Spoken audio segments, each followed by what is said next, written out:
Teresa Helena de Simone nasceu em 24 de junho de 1957. Seus pais eram Mary e Mário de Simone. Não se sabe os motivos, mas o casal se separou em pouco tempo e Mary conheceu e se casou com um homem chamado Michael Sedotti. Teresa parecia se dar bem com seu padrasto e a família passou a morar na área de Shirley, num bairro da cidade de Southampton, a maior cidade portuária do Reino Unido. Quem conheceu Teresa a descreveu como uma jovem tímida, mas popular, de cabeça sensata e calma. A garota se concentrou nos estudos durante toda a sua infância e adolescência. Ela estava determinada a conseguir tudo o que sempre sonhou em sua vida, e aos 18 anos conseguiu um emprego no setor administrativo de uma grande empresa de gás natural. Foi nessa época que Teresa começou um relacionamento com um rapaz, mas o relacionamento durou pouco tempo. Como qualquer jovem, ela sonhava em ter o seu próprio carro e, com o tempo, juntou dinheiro suficiente para comprar um. No entanto, para conseguir uma renda extra e melhorar suas condições financeiras, Teresa começou a procurar um segundo emprego de meio período. Em novembro de 1979, aos 22 anos, Teresa trabalhava de manhã, à tarde e ainda fazia um turno extra à noite, como garçonete, num bar chamado Tom Tackle Pub, localizado no centro de Southampton.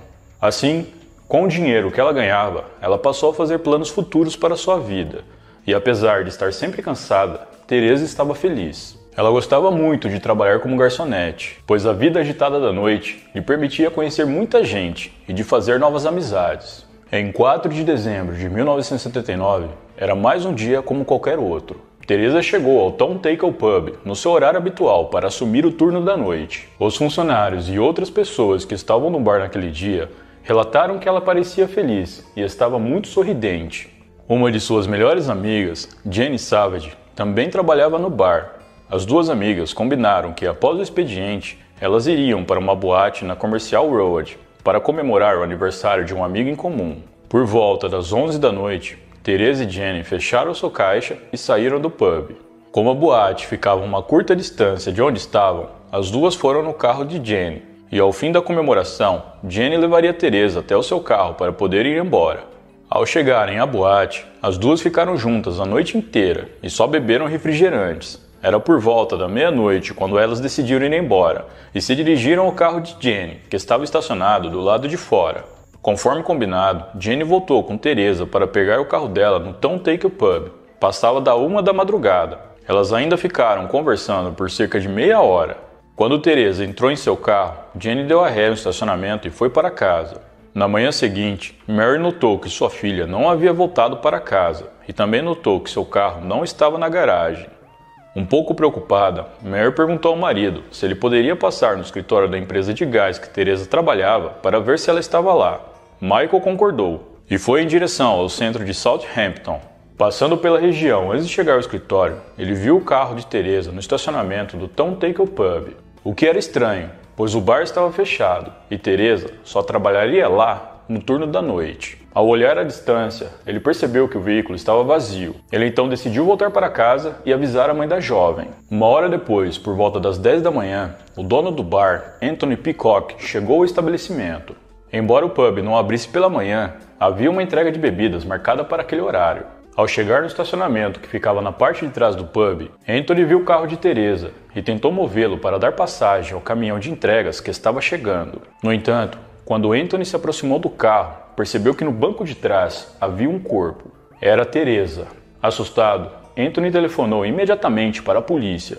Teresa foi encontrada deitada de costas. Um joelho estava apoiado no assento, enquanto o outro estava no espaço entre o banco do motorista e os bancos traseiros. Ela estava nua da cintura para baixo. Metade de uma meia calça foi encontrada em seu tornozelo esquerdo, e sua roupa íntima foi encontrada no banco de trás. O médico legista estimou a hora da morte entre 1 e 2 da madrugada, ou seja, logo após Jenny tê-la deixado no estacionamento. A polícia concluiu que o agressor havia esperado nas proximidades, e assim que Jenny saiu, ele atacou Teresa. Uma outra teoria bem sinistra sugeria que o agressor já estava esperando dentro do carro dela. A necrópsia revelou que a jovem tinha uma espuma branca na boca, sugerindo estrangulamento como causa de sua morte. Uma análise posterior também encontrou vários hematomas horizontais e lineares na parte frontal do pescoço. Sua mãe relatou à polícia que Teresa usava um colar com uma cruz na ponta e, após algumas avaliações, concluiu-se que o colar havia causado as marcas no pescoço de Teresa, e uma vez que esse colar não foi encontrado, ele deve ter sido arrancado com muita violência. A coleta de DNA encontrou fluido masculino na cena do crime. A análise das amostras indicou que era um homem com sangue tipo A ou AB. Ao mesmo tempo em que a polícia estava descobrindo tudo isso, uma busca foi conduzida nas áreas próximas na esperança de encontrar alguma evidência que os levasse ao responsável pelo crime. A busca localizou a bolsa e o diário de Teresa, mas vários itens, incluindo as chaves do carro, relógio de pulso, 2 colares, 3 anéis e uma pulseira, não foram encontrados. Na época, a tecnologia e análise de DNA estava apenas engateando e a polícia tinha apenas uma evidência para determinar quem era o criminoso, o seu tipo sanguíneo. Com essa informação e o depoimento de várias testemunhas da região, os investigadores avançaram na pesquisa e ouviram cerca de 30 mil pessoas. No primeiro momento, eles tinham uma lista de 2.500 suspeitos. Depois esse número caiu para 500. No entanto, não conseguiram avançar mais que isso. Embora as joias de Teresa tenham sido roubadas, os investigadores acreditavam que isso era uma pista falsa. Para eles, a real intenção de quem cometeu o crime era outra. No dia 6 de dezembro de 1979, apenas 2 dias depois do ocorrido, Sean Hodgson chamou a atenção da polícia quando foi preso pelo roubo de um veículo. Originário de Toulon, em County Durham, Sean teria chegado à área de Southampton apenas 2 dias antes, dia em que ocorreu o crime contra Teresa. No dia 7 de dezembro, Sean foi levado para a delegacia, onde foi interrogado. Ele negou e falou de outro indivíduo que acreditava ser o verdadeiro responsável pelo crime. Após o interrogatório, a polícia foi rápida em deter o indivíduo que Sean havia falado. No entanto, a amostra de DNA retirada do suspeito concluiu que ele não poderia ter cometido o crime, devido a uma diferença no tipo de sangue. No dia 9 de dezembro, Shaw foi detido mais uma vez por causa do roubo do carro e a polícia aproveitou esse tempo para interrogá-lo. Shaw forneceu um álibi para a hora em que ocorreu o crime. No entanto, sua história não havia sido confirmada por ninguém e uma amostra de sangue retirada dele mostrou que ele tinha o sangue tipo A. Por ele ser um suspeito em potencial, a polícia decidiu investigar sua vida e descobriu que ele havia sido preso num centro de detenção juvenil aos 11 anos. A polícia também descobriu que Shaw tinha sido condenado anteriormente por crimes de falsificação. Ele também tinha várias condenações por roubo de veículos e, em um caso, foi condenado por abuso. Embora ele não tivesse cometido nenhum crime muito grave, a polícia decidiu investigar mais a fundo e descobriu que Sean costumava machucar a si mesmo e que em 1978 ele teve uma overdose e foi internado em uma clínica. Os psicólogos da época descobriram que ele tinha um transtorno de personalidade grave e o rotularam como um mentiroso compulsivo. Em 16 de maio de 1980, Sean compareceu ao tribunal de Southampton para responder pelo roubo do carro. Ele foi condenado, mas pagou uma fiança para responder o processo em liberdade. Um mês depois, ele foi preso em Londres, acusado do roubo de outro carro e foi condenado a 3 anos de prisão. Enquanto isso, a polícia tentava conseguir evidências suficientes para ligar Shaw ao crime que vitimou Teresa, mas todo o trabalho parecia ser em vão, até que em 11 de dezembro de 1980, Shaw pediu para receber a visita do padre Frank Moran na prisão. Uma vez sozinho, Shaw confessou ao padre que tinha pesadelos com uma mulher que lhe havia tirado a vida. Quando foi questionado sobre quem era essa mulher, ele respondeu que tudo aconteceu em Southampton no ano anterior e que estava ficando perturbado com isso. A mulher, segundo ele, era Teresa de Simone. Com esta informação, o padre decidiu que um oficial da prisão deveria ser informado e Sean contou sua história novamente. Com a confissão repetida 2 vezes, ele ainda escreveu uma carta para as autoridades. A polícia levou Sean até o local em que Teresa foi encontrada. Chegando lá, ele andou pelo estacionamento e disse à polícia onde ele havia jogado os pertences da jovem que ainda estavam desaparecidos, mas a polícia não encontrou nada. Além disso, ele deu vários detalhes sobre o crime, coisas que só ele e a polícia poderiam saber. 3 semanas após sua confissão, Sean escreveu outra carta onde afirmava ter tirado a vida de um homem em Covent Garden, em Londres. Ele disse que o homem era homossexual e que cometeu o crime em seu apartamento. Ele não conseguia se lembrar da data exata, mas acreditava ser no final de 1978. Uma investigação foi realizada sobre esse crime, mas a polícia não conseguiu encontrar nenhuma evidência e dessa forma eles concluíram que essa confissão era falsa. O seu julgamento começou em 1982 e durou 15 dias. E para surpresa de todos, Shawn disse que era um mentiroso compulsivo e que não tinha nada a ver com Teresa, afirmando que foi coagido a confessar e que não queria ser preso por isso. O fato é que Shawn era realmente um mentiroso compulsivo.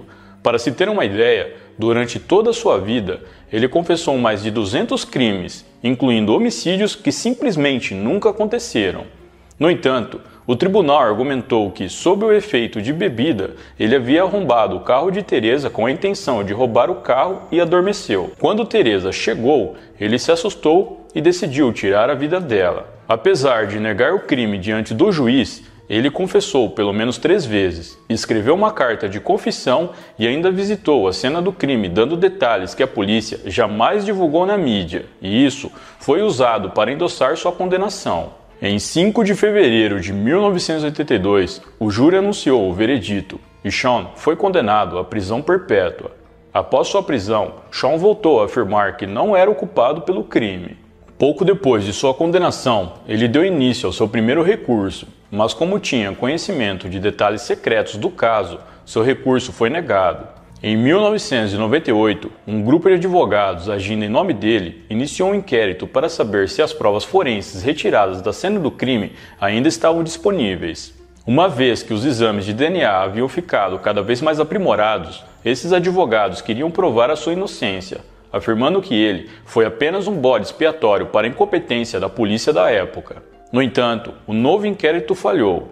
Em março de 2008, Shawn voltou a apelar de sua condenação. Desta vez, uma grande empresa de advogados bem conhecida na época resolveu pegar o caso e passaram 4 meses analisando todas as amostras ainda disponíveis e evidências coletadas no local do crime. Porém, as amostras de DNA haviam sido destruídas 10 anos antes. Na época do crime, a polícia não gravou nenhuma das entrevistas e a maioria das provas e entrevistas foram reproduzidas em papel. Além disso, grande parte dos policiais que trabalharam no caso já não estavam mais vivos. Mas a agência de advogados descobriu que as amostras de fluidos masculinos ainda estavam armazenadas numa empresa de perícia criminal localizada em Midlands e em dezembro de 2008, o grupo de advogados determinou que o DNA retirado das amostras encontradas no corpo de Teresa realmente não correspondiam ao padrão genético de Shawn. Após a descoberta, um recurso contra a condenação dele foi instaurado e em 26 de fevereiro de 2009, Shawn Hudson foi declarado inocente do crime que vitimou Teresa de Simone. Ele passou 27 anos na prisão por um crime que não cometeu. Após sua libertação, ele começou a beber muito e era visto procurando confusão em bares da região. Em dezembro de 2010, ele estava novamente na frente de um juiz, acusado de abuso a uma jovem de 22 anos com transtorno de espectro autista. Em 3 de março de 2011, Shawn se declarou culpado da acusação, mas seus advogados afirmaram que a prisão injusta desempenhou um papel importante na vida de seu cliente, dizendo que ele teve sua vida devastada. Mesmo assim, ele foi condenado a 3 anos de prisão, onde poderia responder em liberdade e prestar serviços comunitários. No dia 27 de outubro de 2012, Shawn Hudson morreu de enfisema pulmonar. Com a libertação de Shawn Hudson, a polícia de Southampton precisava encontrar quem foi o verdadeiro responsável pelo crime, e com o aprimoramento dos testes de DNA, eles decidiram que o caso deveria ser reaberto. Rapidamente, uma grande quantidade de policiais, detetives e especialistas forenses começaram um projeto gigantesco de mapeamento genético que ficou conhecido como Operação Iceberg. Em primeiro lugar, os cotonetes com amostras retiradas da cena do crime original foram verificados no Banco de Dados Nacional de DNA. Na época do crime, isso não era possível. A Operação Iceberg expandiu seu trabalho por toda a Europa. E no dia 11 de agosto de 2009, o chefe da operação anunciou que um suspeito havia sido identificado e que eles estavam no caminho certo para resolver o crime ocorrido 30 anos atrás, em 1979. O suspeito foi descoberto quando o perfil do criminoso mostrou uma ligação parcial no banco de dados. Porém, a correspondência tinha apontado para um homem que estava na lista dos primeiros 500 suspeitos do crime e ele já tinha sido investigado pela polícia. Acontece que este homem já não estava mais vivo. Ele havia tirado a própria vida em 1988. A polícia então entrou em contato com uma parente viva do suspeito e ela concordou em dar uma amostra de DNA que foi usada para comparar com a amostra encontrada na cena do crime e o resultado foi positivo. Esse homem se tratava de David Lacey e ele foi o responsável pelo crime que vitimou Teresa de Simone. Posteriormente, foi descoberto que David havia confessado o crime em 1983, mas como Sean já estava condenado por este crime, David não poderia responder por ele. Nessa época, David já estava preso devido a outros crimes que havia cometido. Para não restar dúvidas e confirmar que David era realmente o culpado, a polícia decidiu exumar o seu corpo em 12 de agosto de 2009 e o resultado foi positivo.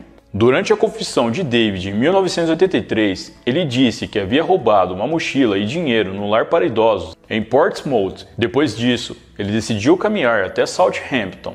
Ao chegar no estacionamento do Tom Tackle Pub, viu Teresa se despedir de sua amiga. Enquanto Teresa se preparava para ir embora em seu carro, David bateu em sua janela e perguntou as horas. A mulher tentou subir os vidros, mas ele conseguiu entrar no carro pela porta do passageiro e travou as portas para que ela não pudesse escapar. David afirmou em sua confissão que agrediu Teresa e forçou ter relações com ele e depois tirou a vida dela com um cinto.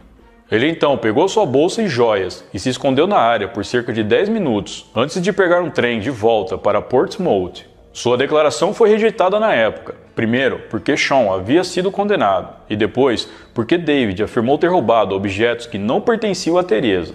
Agora, antes de concluirmos esse caso, eu vou falar um pouco sobre a vida de David. David Andrew Lacey nasceu no dia 2 de setembro de 1962 e desde muito jovem teve uma vida conturbada. Ainda criança, sua família se mudava com frequência. Aos 15 anos, ele foi preso pela primeira vez por roubo. Nos anos seguintes, ele seria preso outras 6 vezes e depois ficou no centro correcional, onde só saiu com 17 anos. E foi nessa mesma época, após sair do centro correcional, que ele tirou a vida de Teresa em 1979. Em janeiro de 1980, David foi novamente condenado por roubo e após uma série de outras condenações, ele foi liberado em julho de 1987. Após sair da cadeia, David foi morar em Devon e voltou à casa de seus pais em 1988. Seus pais logo notaram que ele estava deprimido e em dezembro de 1988 ele largou o emprego, vendeu todos os seus pertences e saiu de casa. Ele foi encontrado sem vida no dia 9 de dezembro em um apartamento que havia alugado. Ele havia ingerido uma grande quantidade de analgésicos e também estava com um saco plástico em sua cabeça. O crime foi resolvido, mesmo depois de tantos anos, tantas reviravoltas e tantos erros. Mas infelizmente, o verdadeiro responsável por ter tirado a vida de Teresa de Simone jamais foi condenado.